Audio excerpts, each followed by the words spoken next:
All right, we are live. Hello, everybody. Good evening, and welcome to tonight's event. We are celebrating the finale to the Earthsinger Chronicles with Leslie, Penelope, and Kit Rocha. We are so excited for this. This is, many years in the making, and such, wonderful series, lots of hard work, and we are here celebrating the finale. My name is Jenny. I'm one of the co-owners of Mysterious Galaxy, and I am here to essentially give you the 2-cent tour and then introduce our lovely authors and leave it to them because nobody's here to hear me talk, basically. If you haven't joined us before on Crowdcast, you will see on the right-hand side the comments section where you can share all sorts of love for the authors. Thank you to those of you who have already kind of said hi from wherever you're tuning in. Down below the screen is first you'll see a green button which says books and personalized book plates. If you hit that link, you will find Mysterious Galaxy's webpage where you can purchase the books by our lovely, lovely authors, including signed and personalized book plates from Leslie if you order Requiem of Silence. So that's where you want to go. Below that, you will see the Ask a Question button. So if you have any questions for our panelists, that's where you will drop it. And that's where they'll pull from, when we move to the question and answer portion. Also, if you open that up and you say, oh man, somebody already asked my question, you can always upvote it and give it a little thumbs up. And that way it'll go to the top of the queue so that we know what, you most want to hear about tonight. All right. So without further ado, I will now introduce our authors. First up, again, celebrating finale, Leslie Penelope. She has been writing since she could hold a pen and loves getting lost in the worlds in her head. She's an award-winning author of new adult fantasy and paranormal romance. And she lives in Maryland with her husband and an 80-pound lapdog and a cat. I fully identify with the 80-pound lapdog. He's huge and he's now 12 and a half and does what he wants. So sits in my lap basically most of the time. Seems fair. Yeah, right? Yeah, nice place to be, I'm sure. Yeah, he's, when you get to that age, just do what you want, I guess. And well, joining us with Leslie are our two wonderful conversation partners, Kit Rocha, who are Bree and Donna, who have also celebrated at least 2 books during the quarantine with us. Yes. What is time? No, I keep saying my brain is applesauce this week, so that's about where time is. I like that. But consider it stolen. Oh no, go for it. It's like mush, and really it's like the kind of applesauce that my daughter drinks out of her pouches that just like goes everywhere and then she throws away. Like that's the level of applesauce. It's not like homemade applesauce or anything like that. I got you. Yeah. Now that we're done with my weird applesauce tangent, I'll finish introducing Bree and Donna, are best known for the gritty and dystopian Beyond series and were the first indie authors to receive a Romantic Time Reviewer's Choice Award. And they currently live in Alabama, very close together, best friends, writing partners. And when I was reading your bio, X-Men aficionados. Yes. Right. Very much. Absolutely. Very much. So I will make my exit and leave this to you ladies. Have a great discussion and I will see you at the end. Thank you. Thank you. Thank you. So Leslie, how are you doing? I'm doing all right. I'm hanging in there. What about you all? It's been quite a time to be writing and releasing books, hasn't it? This one, because time is weird. And this one came out, I think, in August, right? So when did you actually write it? I was writing it, so it came out August of this year, which is 2021. I'm just trying to remind myself. I was writing it early 2020. So, the books I do. This is your pandemic book. Yes, this is totally all pandemic. I mean, I think it was actually, it was initially due in like April.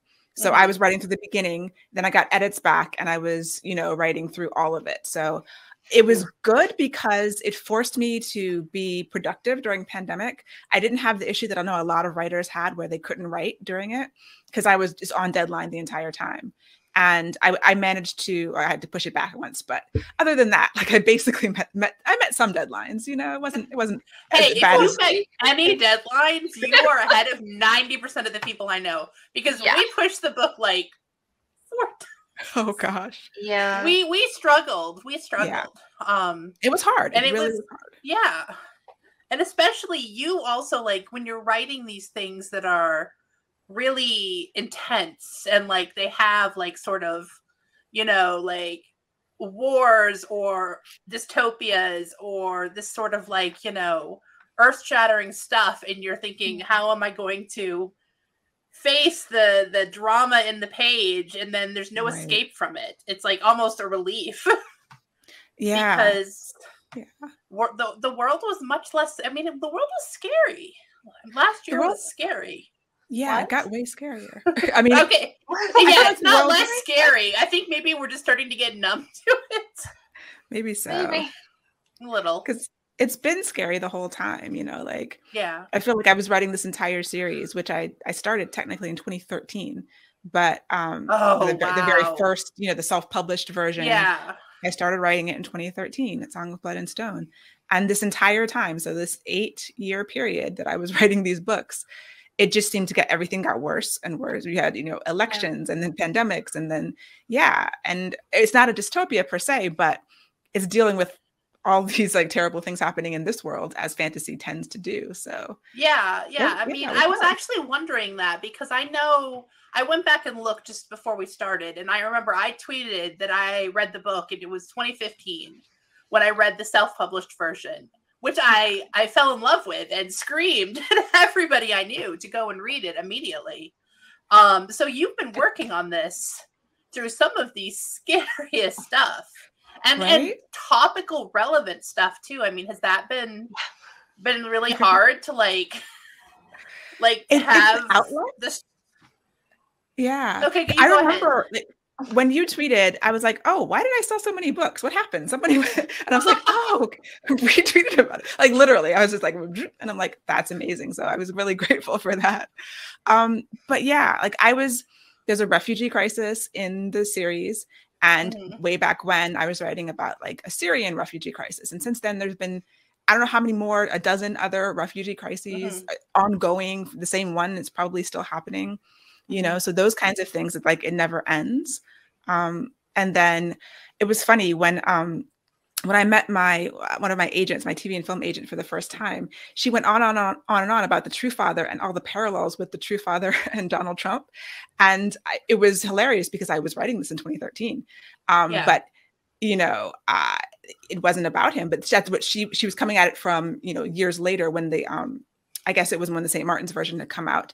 And so people see reflections of the current day. They're seeing reflections of whatever the current struggle is, even though my inspiration was something different, and kind of just shows you that, these things are ongoing, and writing about them is a good release. Very cyclical. Yeah, cyclical.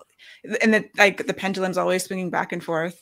Things get better. Like, I don't want to be gloom and doom too much because there are great things happening too, and lots of wonderful progress and stuff. But we're human beings. We're just going to human. Yeah.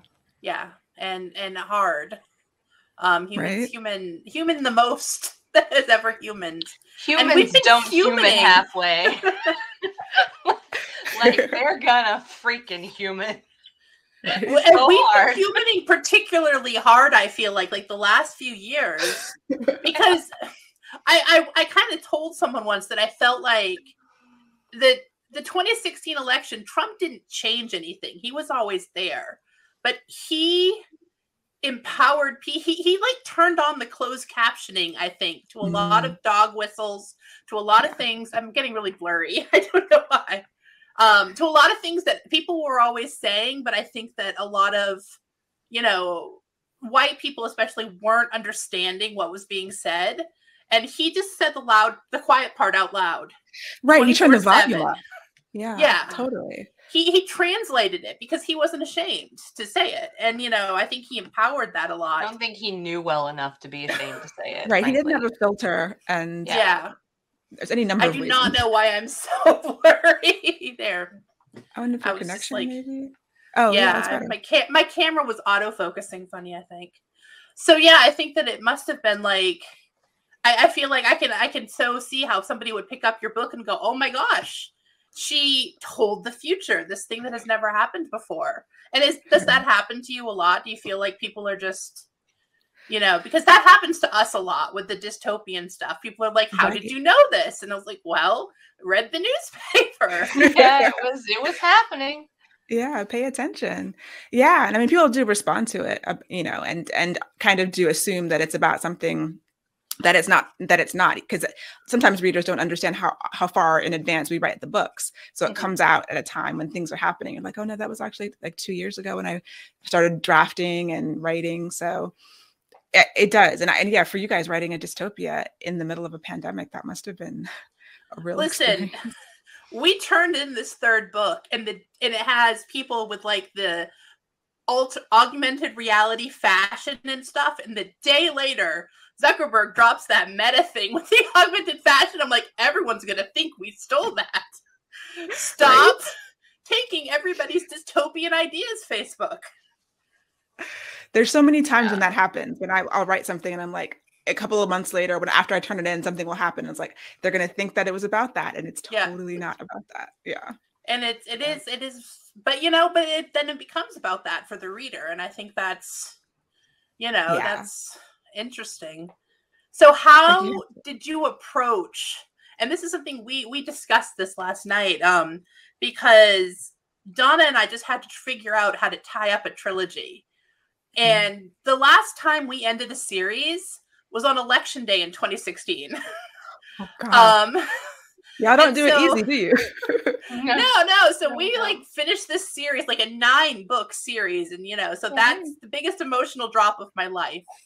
I don't think anything will ever top that. But, I feel like we had a very different idea of like what the happy ending looks like before that. Because we, I mean, it's not like we didn't know things were bad, but that brought us into a period of a different level of trying to seize democracy back.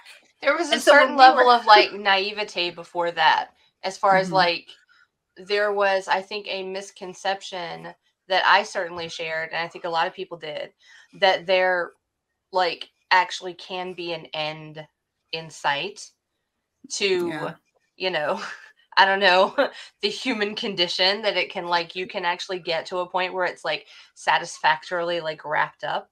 And that is not what happened. It's that whole moral arc of the universe. I feel like it's bending toward justice, but you can't take even a finger off it for a second or it's going to snap back. And I feel like that's when we were looking at tying up a series and what a happy ending looks like, we were in a much darker and more pragmatic place about what sort of struggle continues.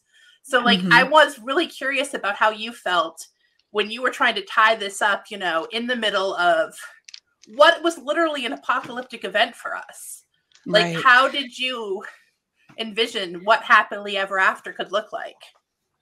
Yeah, no, that's hard, because I mean, writing romance in that time is good because you're writing about things that you love and you're writing about love, but having the happy ending, having the characters find peace, and then especially it's 4 novels, it's 3 novellas, so it's a long series of the struggle and like reflecting the real life struggles.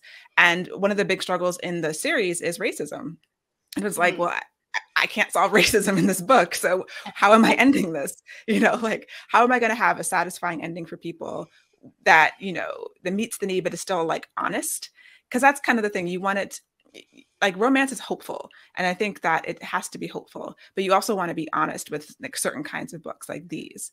And I did struggle a lot with the ending. I struggled because it was like coming after Game of Thrones and Avengers, a very good ending and a very bad ending of a series. And, you know, all of that was going through my head. But, and then like little cynical people are like, we should kill someone off. I'm like, well, that is definitely like, no spoilers, but like, I'm not gonna kill off one of the love interests in the last book of the series. Sorry about that. To one of my writing friends always wants me to kill people off. She likes romance too, which is always that's me. Donna always wants to kill people off, that's but me. she's pretty good about not wanting to kill off the romance love yeah, interest. The main love interests. I think they kind of have to stay, you know. Yeah.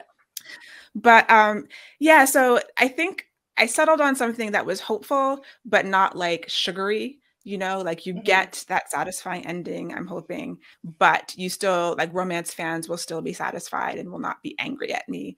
But it's still a little bit bittersweet in some ways. You know, you have to figure out where you can inject that sort of honesty and reality, and where you can like turn up the hope and then sort of turn up maybe a little bit of cynicism or just realistic, you know, in terms of the story and the way that people will act, and you know, certain characters are going to act the way that they're going to act, and if you change it too much, then, you know, you're not being realistic. But love interest characters can be the part where you inject all of your hope for the future, and that belief that I think the universe is bending towards goodness and justice. It's just a very flat arc. It's like a very like yeah. You know?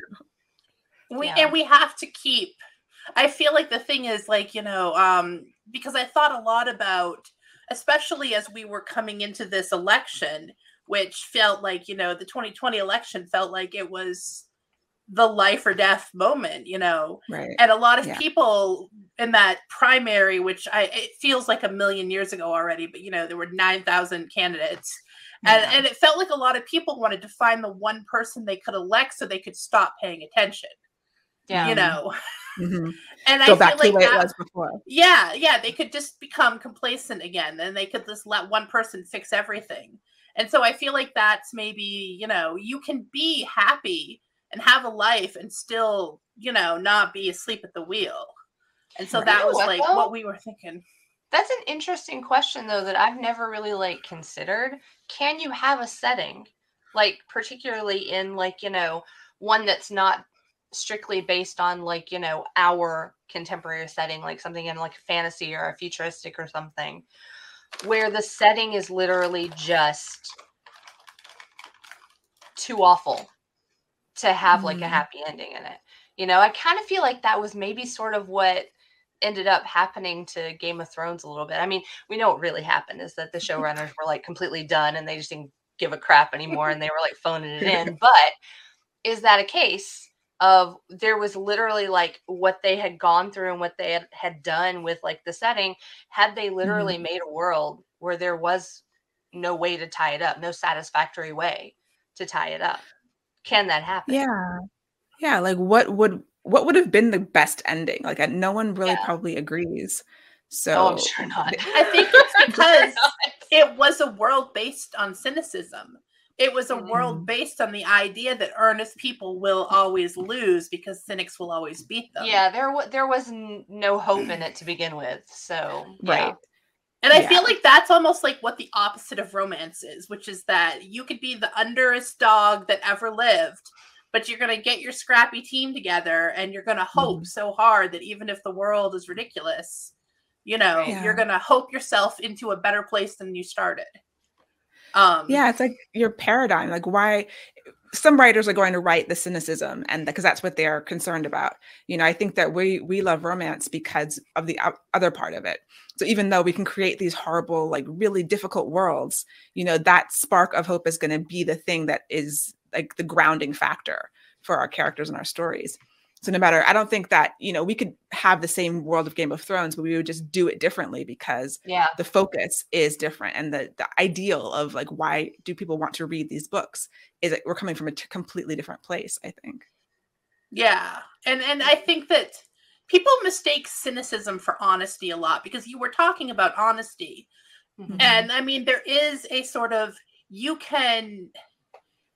I think that being honest maybe sometimes requires a little bit of cynicism, but cynicism itself is not inherently honest or more honest than hope. Pessimism, I would say, is what people tend to think of as like analogous to honesty, and that's just not remotely how it works. That's true. Because it's really just what you focus on. I mean, it's like that persistence of vision, or there's a term for it. Like if you buy a Volkswagen, then all of a sudden you see Volkswagens everywhere. So like if you're focused on the positive or the negative, that's what you're going to see everywhere you look. And yeah, it's your point of view. It's your perspective. So yeah, we get to choose what we're putting in, and we get to choose what we want to like read and input into our brains. And what the universe, the universes that we create, what it rewards, I think. Because, I mean, at the end of the day, the people that we give joy to are the people who fought for each other and fought for something, not the people who knew that there was no point in fighting. I think that's also the thing that, And there's also like redemption, like a lot of books, especially romance series, whatever subgenre, you'll have a character maybe in one book who was an antagonist, and then 4 books later, they get their own story. So you can redeem them. And we love seeing that. And that's part of the worldview too.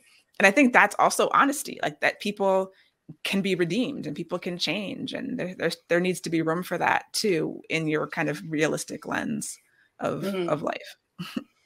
Yeah. Yeah, I like that. I think that we are like obsessed with redemption in romance. I mean, just large scale and small. Even like, a lot of people love the books where there's somebody's got to do their grovel at the end. And those aren't not always my, favorite ones. But sometimes if you write a good one, I mean, somebody who has recognized that they messed up and wants to do better. And especially, I think my favorite one is Tessa Dare's Romancing the Duke, where she wrote this thing where the hero thinks that like all of these funny little cosplayers that follow the heroine around because they're obsessed with her father's stories are silly. And it's such a silly grovel, but he learns like their little fandom and, participates in it as his, I'm done being cynical, I'm going to be hopeful. And it's so silly and it's so cute. But it always makes my heart very warm, because sometimes I think the vulnerability of being willing to be earnest and silly is one of the that's what's missing from Game of Thrones for me. Nobody's willing to be vulnerable or silly or, right. Or when they are, they immediately get beheaded. So there's that. But that's such an important part of humanity, of just, talking about like realistic. I mean, we are vulnerable and we can be silly. And even the hardest person, has to have a light moment. So yeah, it's important to show both sides. Otherwise, you're not actually being honest. So I'm thinking back, is there anything like, what was the hardest part of this series, do you think, for write? Because writing a romance woven in multiple romances woven into a plot line that has to follow through the books and resolve satisfactory, like how do you approach that? Do you map out the various arcs like together? Do you have when you started, did you have your series like where you wanted the series to go in mind? Or are you one of those people who sort of navigates and discovers? At the beginning, by the time I'd finished like a draft or 2 of the first book, I knew it was 4 books, and I thought that I knew the couples. One of the couples actually changed somewhere along the way. Yeah. So I didn't plan out everything. I had the basics. I had like 2 sentences about, okay, this happens in this book, and at the end, this thing is going to happen. I maybe had 1 sentence for book 4. So yeah, it wasn't all planned out. It was each book. Okay, what do I have? Like look at everything I left myself in the previous book. And then of course that mounts over time. So by the time I got to the end, I was like, oh, I really should have planned this out ahead of time. Like it would have been nice to be able to know exactly what I wanted to do. Ooh, I mean, I am a plotter. Yeah. Big mood. Relatable. Yeah. Right? But sometimes it's just impossible. It's like, I can't see that far ahead. Like I can see the basics, like, okay, there's going to be a big battle. And then I knew who was going to win and who was going to lose. So yeah, I just kind of, every book I take what I have and sort of try to fit it together into where it needs to be. And for the 4th book, at one point when I was writing the fourth book, I was like, maybe there needs to be 5. Will they buy another one? But like, no, I don't want to write another one. It has to end now, because I wasn't sure that I could actually wrap everything up. I was like, I left a few too many things for future Leslie to figure out, and then it became future Leslie, and I was like, oh, why did I do that to myself? Yeah, past Donna and Bree are horrible people. They are horrible people who are constantly leaving us like action scenes to write. And then we get to the end, and the last thing we want to write is an action scene, and we've got 5 of them to do. Oh, no. So past Donna and Bree, they're bad people. If you see them on site, seriously, for me, do it. Past Bree on book 2 left a write this sexy sex scene later note, and later was during the insurrection. Oh, no. And so I had to write a sex scene that night, and I did it. Wow. Really bad political timing. But it was like the most dramatic. That was like, I'm never leaving a sex scene until the end, because I feel like, I will cause a catastrophe. Like that was, and I have a tweet out there somewhere. It was like, if there's a trophy for writing sex scenes during, an insurrection, wow, kind of hysterical laughter. That is huge. That is big. So writing in 2020 and 2021 was right, because you never knew it was going to happen. Like, obviously, no one can predict an insurrection, but like something was going on all the time, and it was just like we have to somehow put blinders on and push through and create. But yeah, that's hard. Right? That's a hard thing to do sometimes. Like. Even I feel like even the people who like weren't strictly straight up, blocked during like quarantine and subsequent times, I feel like even the people who were like managing it well, there was always this aspect of like, well, I've got to check and see like what's happening now, like what's the new hell, like I've got to find out. Because you can't just not find out, you need to know. You need to be able to, live or know if you can leave your house for the next 2 weeks at all for any circumstances. So it is rough. But I think that in a weird way for us, like, because this is 2 out of the 3 books in our trilogy that we essentially like either wrote in their entirety or mostly and completed like during pandemic times.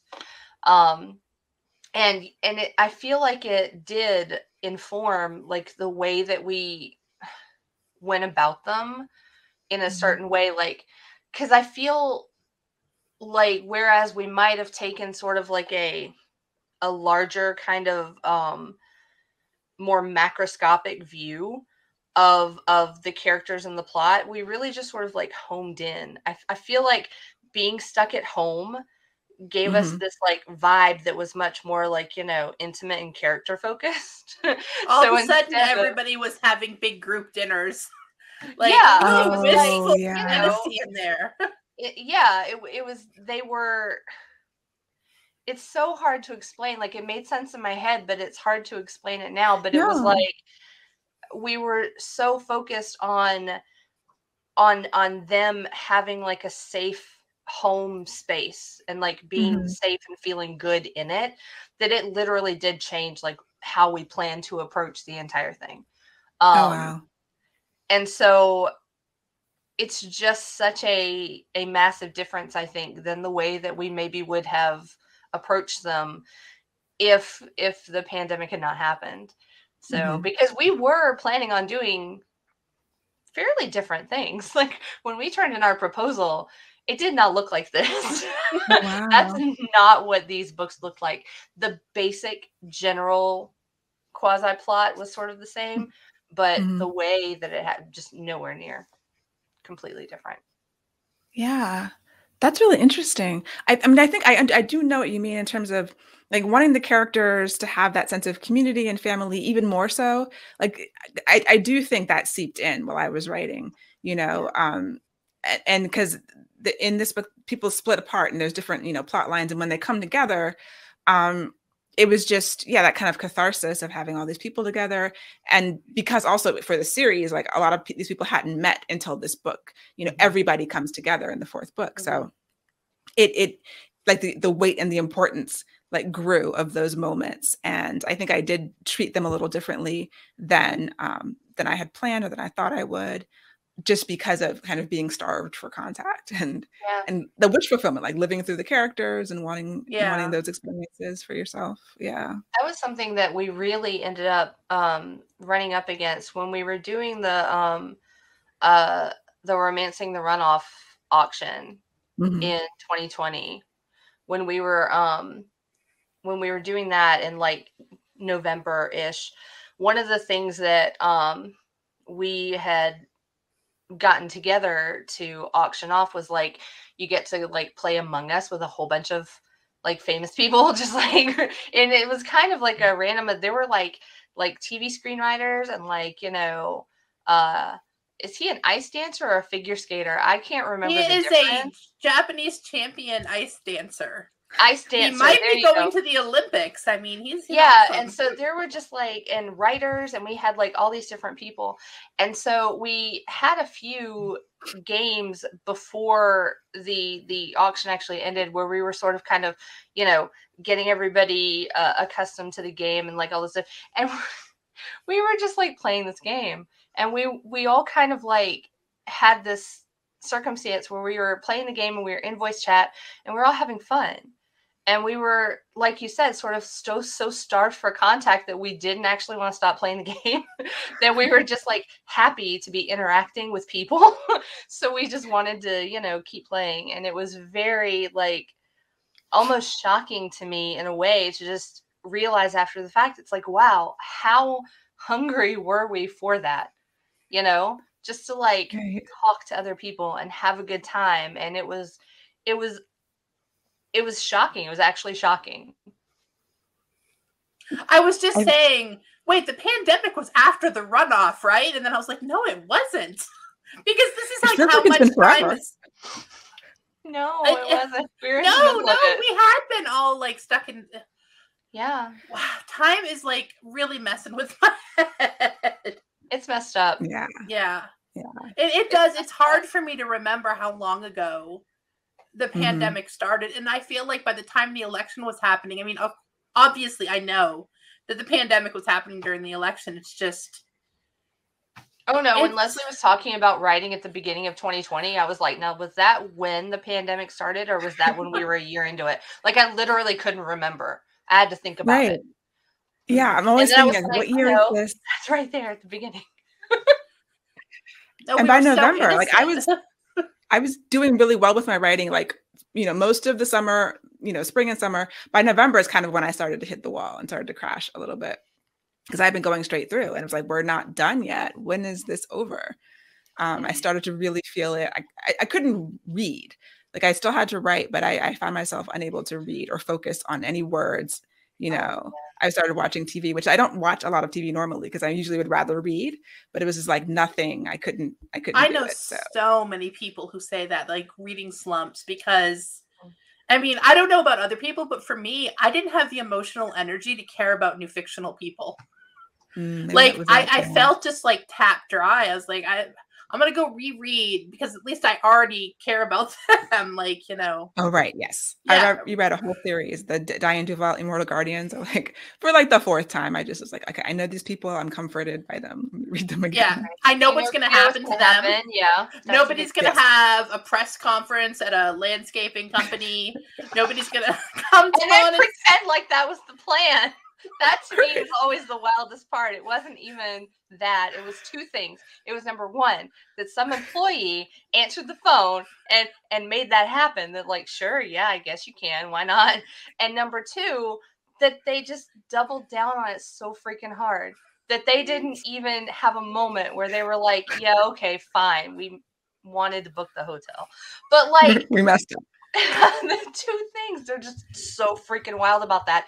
And neither one of those two things actually involve having a press conference at a landscaping company. I think that's one of the things. It became hard to imagine what we could write that would be more absurd or evil. Like, yes. Like, you just start to wonder, like, you know, why have I been trying so hard this whole time? Yeah, I started to sit there and go, I'm going to have this evil person do something really dumb. And if my editor calls me on it, I'm going to, just like point her to like 15 different things that have happened over the last 2 weeks. It's like, right. But you know what? No, we're better than that. I am going to say that after I like spent days planning a high-tech heist and like all of Facebook locked themselves out of their offices because they nerfed their servers, I was a little mad. I was like, okay, I should have just had someone do that. That is fair. But, That is fair. Do we want to answer some questions? I was just wondering that. Do you want to read some, Donna? I have a question. Okay. All right. Lois says, it's obvious that Game of Thrones has become the blueprint for how not to end a series. However, could it be because the TV show omitted so much from the books that the ending just fell apart? I'm going to level with you, Lois. I have neither read the books nor watched the show. Like she reads Game of Thrones fanfic though. I do. I have actually. I don't understand. Yes, I made the conscious decision that I was basically going to watch one episode so that I could have like names and faces, in my head, because I need that. I'm a very visual person. And after that, I was not going to watch the show. I was not going to read any books. I was only going to read fan fiction.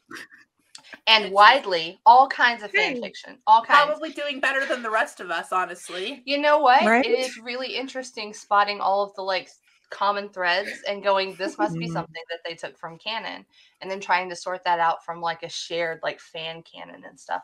Anyway, I think it was the showrunners.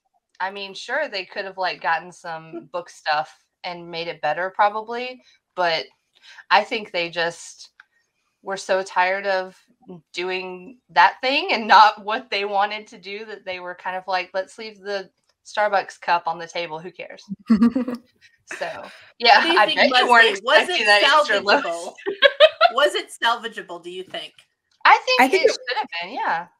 I think maybe let's see, there were 7 seasons, right? Like I didn't read the books, but I did watch the show. I think 2 seasons before it could have been salvageable. I think they kept digging the hole deeper with season 6 and then with season 7, if that is the last one. I might have been 7 and 8. I can't remember, but yeah, the last 2. There was that last short season that was just really messed up. And then they sped things up, and then it's like you have to write the end, and you didn't even rewatch the rest of them. So you just sort of, I do think that Lois has a point. I think that staying truer to the books might have helped. Although from people who read the books, apparently they're kind of gone off a little bit. Like they diverged. Right. From like where people thought they were going. And now they're like. Yeah. And he's kind of gotten wider and is having a hard time reining himself in. So maybe being more, adhering more to the books would have helped in some ways, but not in others. I don't think that he could have adhered too closely, especially as they keep adding more and more characters. It's already like the biggest, the most characters of any TV show probably ever that you have to follow. And Wheel of Time starts next week. I know. They're in the running for it. Right. But I'm trying not to talk about Wheel of Time. I'm being good because if you follow me on Twitter, I'm way too excited about it. I'm excited too. I mean, I did not read all of Wheel of Time. I think I stopped at like book 7 back in the day. Very common. But I'm so excited. Because it also began to sprawl. I think that the sprawl is a problem. For long fantasy series. Like, how do you? Is there a template for a very long? Well, maybe not have 12 book, 13, 14 book fantasy series, but if you must, try to. You know what? Nalini Singh wrote a 15 book series arc, and then she just started season 2. And you know what? Like I just read the 21st book, and I loved it more than I loved any of the previous ones. And like you're doing something right if you're just getting better 20 books in. So you can do it. It's possible. It's just romance authors because romance authors have that time for a new couple thing, and I think I think that helps. It can narrows the focus. Yeah. That's it. That's the secret. We should spread the word, like have the romance arcs that keeps you grounded. And then you have your big series arc still. Yeah. Figure it out. All right. Oh, this is a good one. Which came first for you, the world building or the characters? The first thing I saw was a character, and then I built the world around the character, and then I went back to the character. So yeah, technically it's the character, even though I didn't know much about them. Like I saw Jasminda on the porch in the first book with her shotgun. I saw Jack, and I was like, who are these people, and why are they in this situation? And so technically it's the characters, but it really feels like the world more, because once I knew all of this stuff about the world, then I went back to the characters to figure out their stuff, so it's kind of I feel like you really need like the world, at least like the basics of it fleshed out, so that you know who the people will really be.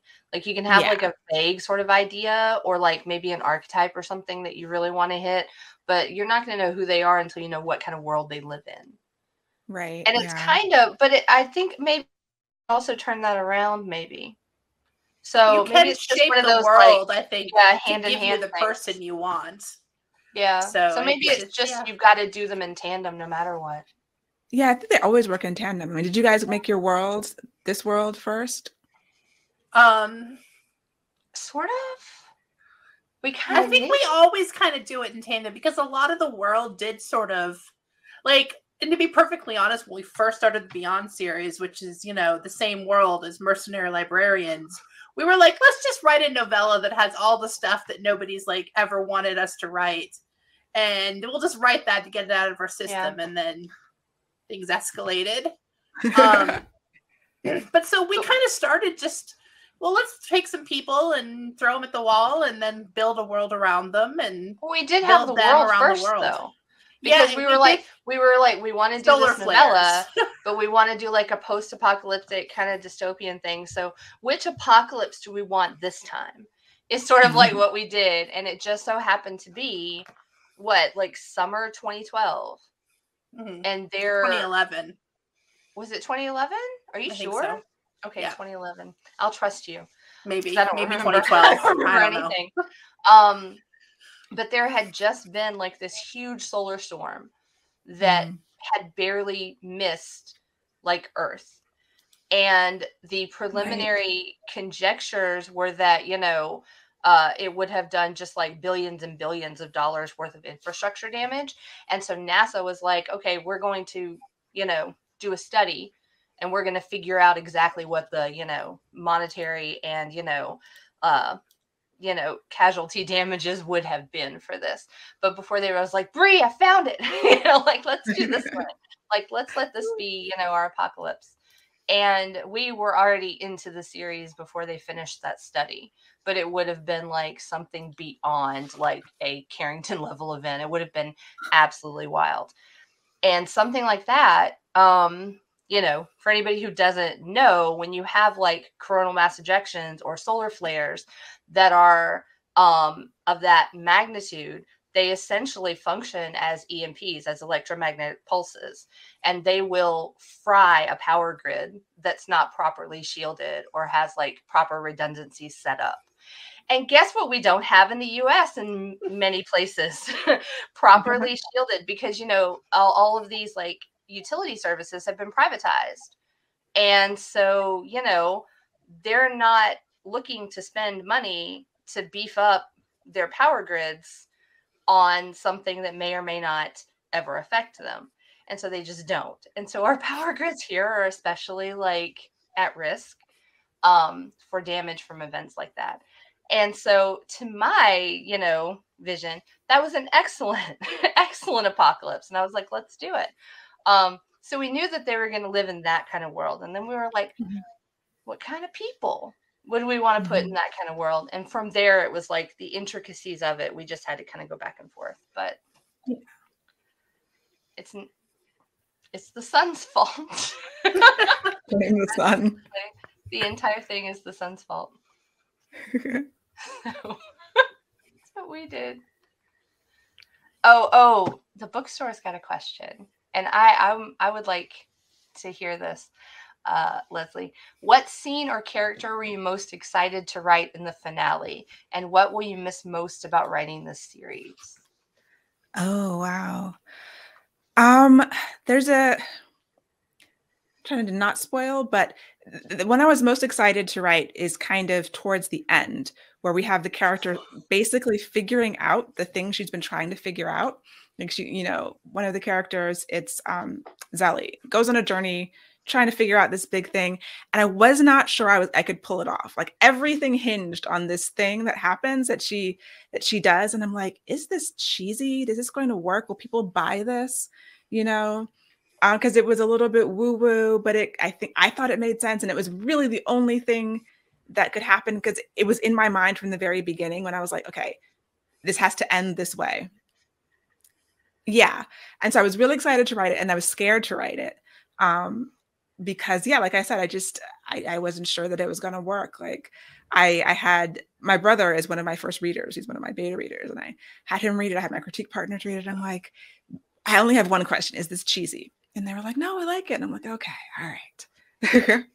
So yeah, it was the scariest part. That is so cool though. I think those are like often the best moments. Yeah. The ones where you're like pushing. And honestly, I mean, I like things to be cheesy.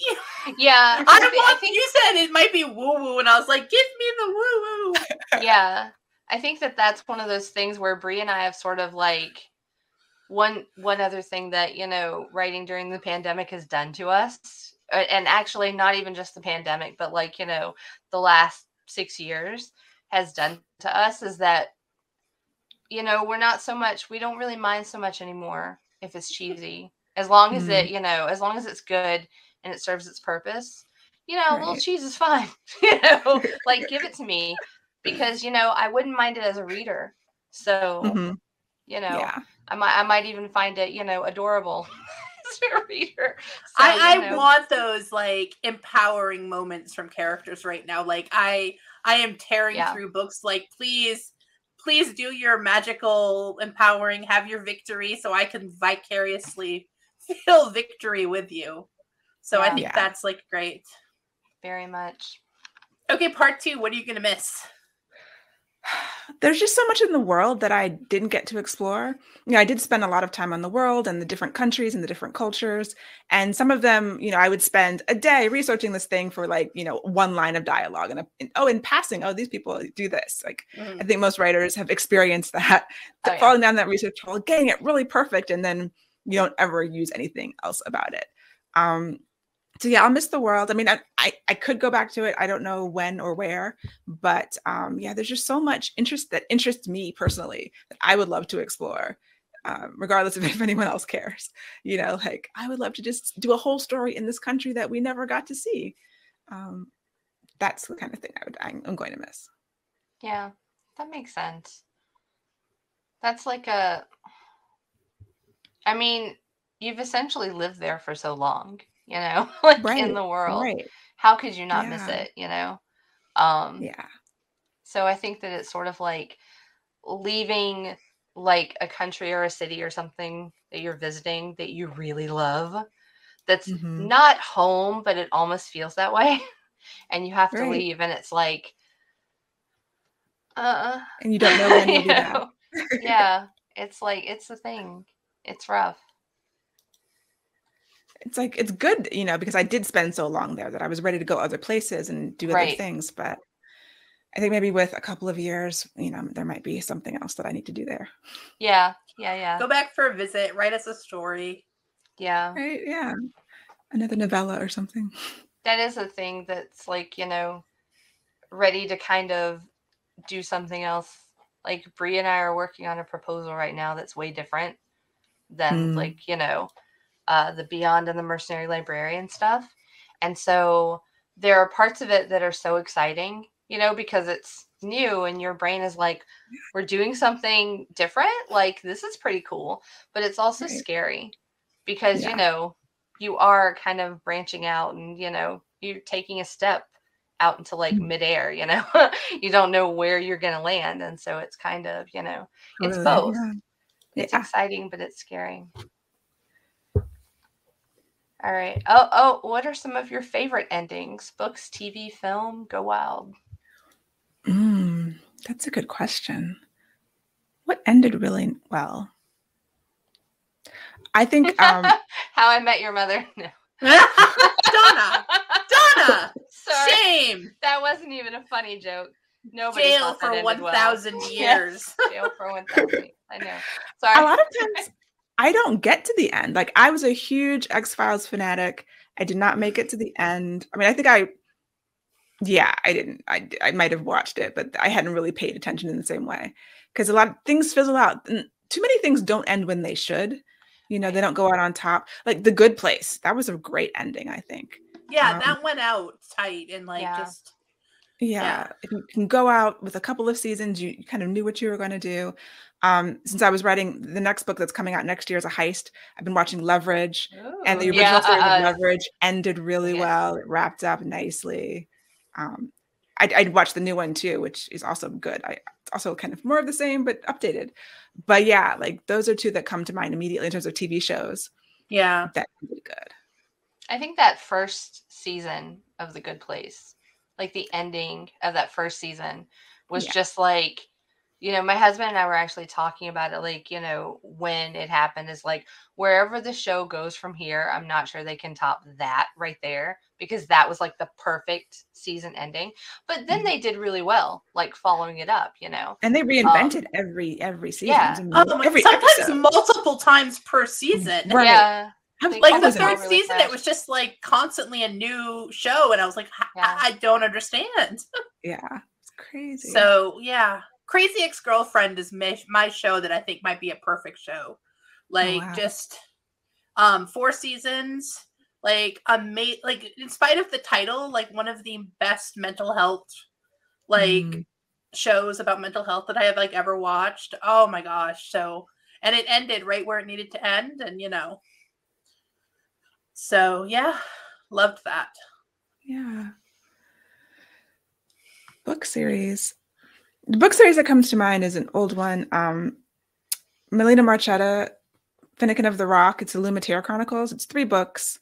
I thought that ended really good because every book was, you know, pushed a little bit and got a little bit bigger, but she never lost control of that series, which sometimes you feel like an author sometimes is losing control. Yeah. But, Well, that's cool.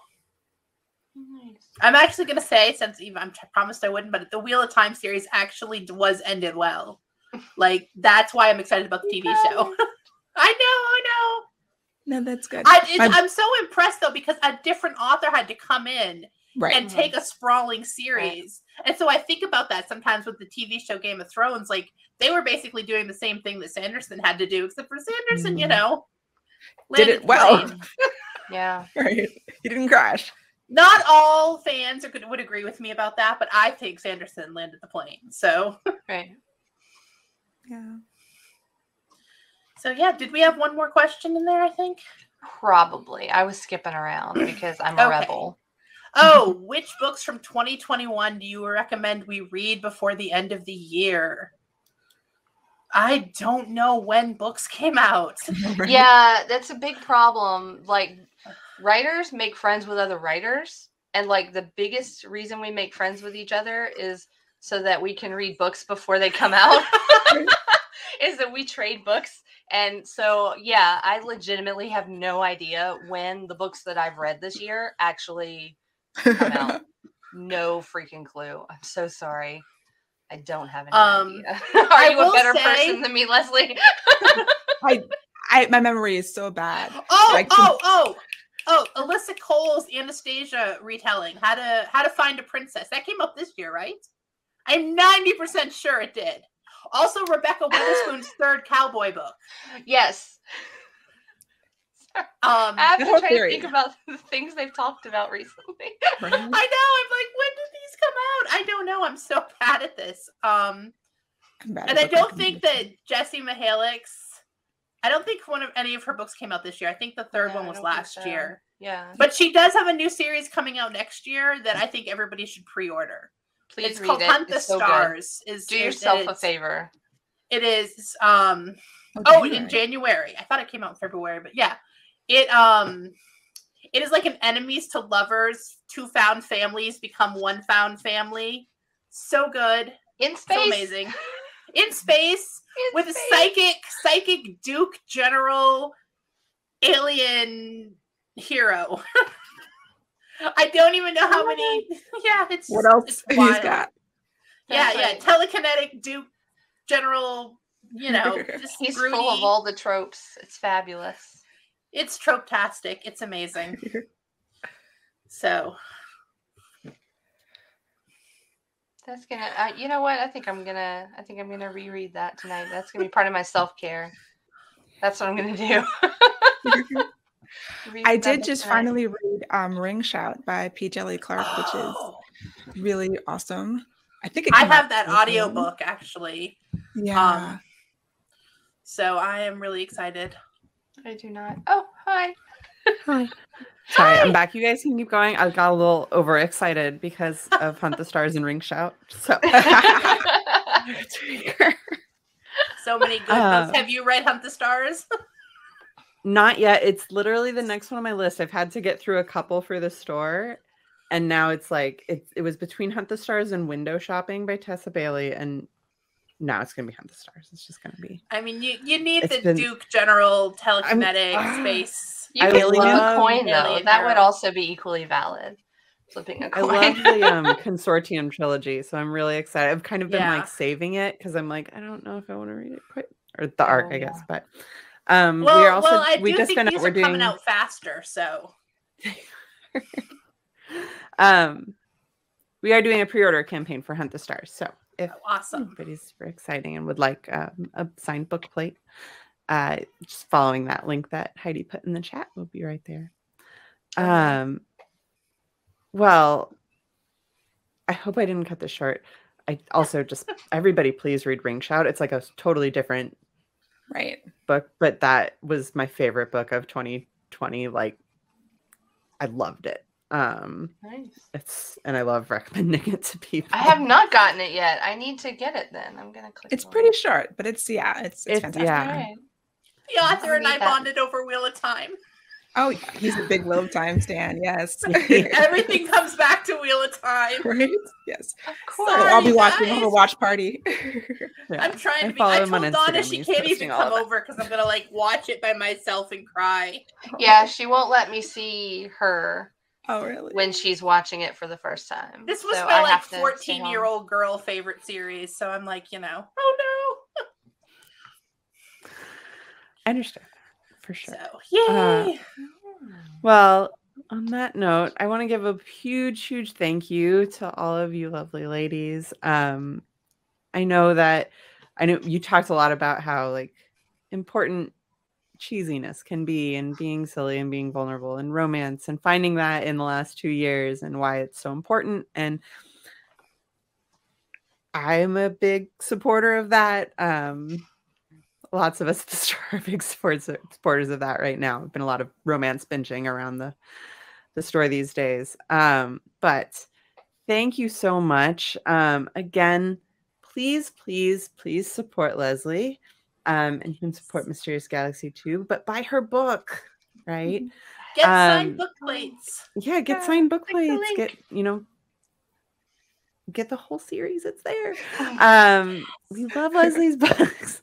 I have my copy of the first one from like when I was a customer at Mysterious Galaxy because it was being recommended back then. So it's the full different cover and everything. Oh, the hardcover, yeah. Yeah. I had to check it like I think last year when you were doing an event, I was like, wait, no, that's the same book series. Book and series. And Kit Rocha, Bree and Donna, please also Mercenary Librarians. Great fun there. So please support our lovely authors. It is Wednesday. Time is Thursday. Meaningless. It is Wednesday. Thursday. No, it is Thursday. Thursday. I'm really Don't do this to me. I would believe you. I really thought about it too. It's okay. Like, time is a mystery. it's I was not about Tuesday. to correct Donna that the pandemic wasn't last year, so I'm glad I didn't. This year. Well, it's Thursday. It's almost the weekend. Yes.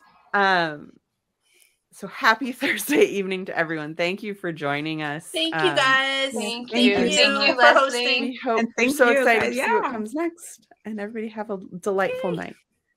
Good night. Bye.